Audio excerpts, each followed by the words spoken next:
नमस्कार। कभी सोचा है कि नींद सिर्फ आराम करना नहीं है। असल में ये हमारे अंदर हर रात चलने वाली एक कमाल की साइंटिफिक प्रोसेस है। तो चलिए आज इसी के रहस्यों से पर्दा उठाते हैं। ये एक ऐसा सवाल है जो हम में से कई लोगों को परेशान करता है ना? कि भाई 8 घंटे सो लिए फिर भी सुबह उठकर ऐसी थकान क्यों होती है जैसे नींद पूरी ही नहीं हुई।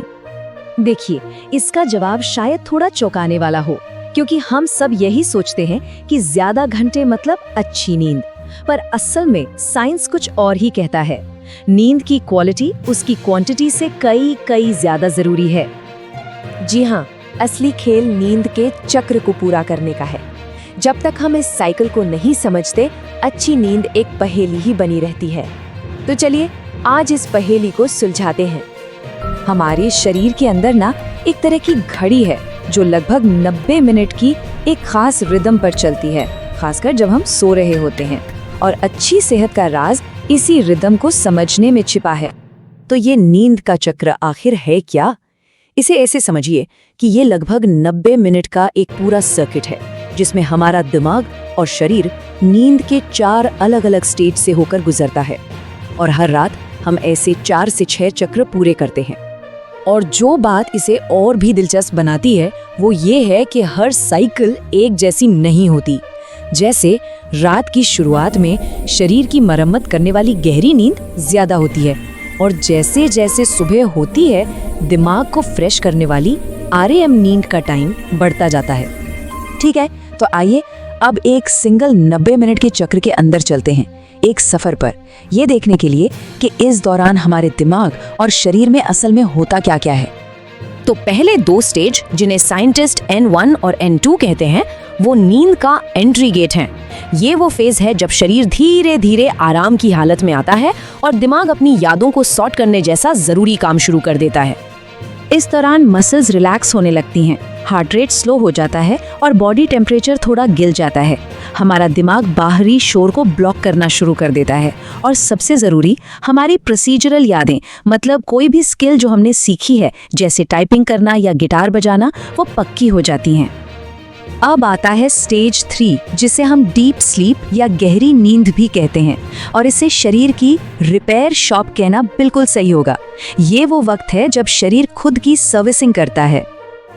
इसी स्टेज में हमारे सेल्स और DNA रिपेयर होते हैं, इम्यून सिस्टम को पावर मिलती है और ग्रोथ हार्मोन रिलीज होता है। और सबसे ज़रूरी बात, दिमाग से बीटा एमिलॉइड जैसे जहरीले टॉक्सिन साफ होते हैं जो आगे चलकर कई दिमागी बीमारियों की वजह बन सकते हैं। और ये कितना ज़रूरी है, इसका अंदाज़ा इस एक आंकड़े से लगाइए। रिसर्च बताती है कि अगर हम काफ़ी गहरी नींद लेते हैं तो अल्जाइमर जैसी बीमारियों का खतरा 30% तक कम हो सकता है। ये बहुत बड़ा नंबर है। और चक्र का आखिरी पड़ाव ये है REM नींद, यानी रैपिड आई मूवमेंट। ये हमारे दिमाग की कह सकते हैं क्रिएटिव लैब है। ये मेंटल और इमोशनल प्रोसेसिंग का टाइम है। समझिए दिमाग का सॉफ्टवेयर अपडेट हो रहा है।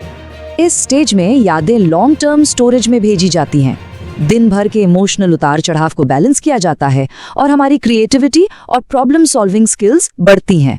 मजे की बात तो ये है कि REM नींद के दौरान हमारा दिमाग उतना ही एक्टिव होता है जितना जागते हुए होता है। तो अब जब हम ये समझ गए हैं कि ये चक्र कितना जरूरी है, तो सवाल उठता है कि हमारी कौन सी आदतें हैं जो इसे बिगाड़ रही हैं। चलिए मिलते हैं नींद के सबसे बड़े दुश्मनों से। पहला और शायद सबसे बड़ा दुश्मन है देर रात तक स्क्रीन का इस्तेमाल। फ़ोन या लैपटॉप से निकलने वाली ये जो नीली रोशनी है ना, ये हमारे नींद के हार्मोन मेलाटोनिन के प्रोडक्शन को 50% तक गिरा सकती है, जिससे नींद आना ही मुश्किल हो जाता है। अगला है कैफीन। आपको शायद यकीन न हो, लेकिन दोपहर 2 बजे के बाद पी गई 1 कप कॉफ़ी भी रात में हमारी गहरी नींद यानी शरीर की रिपेयर वाली स्टेज को 30% तक कम कर सकती है। इसका असर घंटों तक रहता है। और हाँ, एक बहुत बड़ा मिथ है कि शराब से अच्छी नींद आती है। सच तो ये है कि शराब हमारी क्रिएटिव REM नींद को पूरी तरह से ब्लॉक कर देती है, जिससे दिमाग की इमोशनल और क्रिएटिव प्रोसेसिंग बस रुक जाती है। चलिए, दुश्मनों की बात बहुत हुई, अब इनसे लड़ने के तरीकों के बारे में बात करते हैं। यहाँ कुछ बहुत ही आसान और प्रैक्टिकल तरीके हैं जिनसे कोई भी अपनी नींद की क्वालिटी को बेहतर बना सकता है। एक सिंपल सा रूटीन फॉलो कर सकते हैं। सोने से 1 घंटा पहले स्क्रीन बंद। गर्म पानी से नहाने से शरीर को ठंडा होने में और नींद के लिए तैयार होने में मदद मिलती है। 10 मिनट मेडिटेशन या कोई हल्की फुल्की किताब पढ़ने से दिमाग शांत होता है। और आखिर में एक ठंडे और अंधेरे कमरे में सोना बेस्ट है। सबसे अच्छा तरीका है शरीर की अपनी बायोलॉजिकल क्लॉक के साथ काम करना। सुबह उठकर सूरज की रोशनी में जाएं, दोपहर 2 बजे के बाद कैफीन को ना कहें और शाम 7 बजे तक एक्सरसाइज खत्म कर लें। रात 10 बजे के आसपास हमारा शरीर नेचुरली सोने के लिए तैयार हो जाता है। और अगर दिन में झपकी लेने की जरूरत महसूस हो तो उसका भी एक साइंस है। 20 मिनट की एक छोटी नैप तुरंत ताजगी देती है। वहीं 90 मिनट की नैप में एक पूरा स्लीप साइकिल हो जाता है जो याददाश्त और क्रिएटिविटी दोनों को बढ़ाता है। तो आज की इस पूरी बातचीत का निचोड़ इस एक लाइन में है, गहरी नींद हमारे शरीर का मैकेनिक है और रेम नींद हमारे दिमाग का सॉफ्टवेयर अपडेट। दोनों ही अपनी अपनी जगह पर बेहद जरूरी हैं। तो अंत में ये सवाल रह जाता है, नींद वाकई में एक सुपर पावर है जो हमें हर रात मिलती है। आज रात जब सोने का वक्त हो तो ये जरूर सोचिएगा कि इस पावर का सबसे अच्छा इस्तेमाल कैसे किया जा सकता है।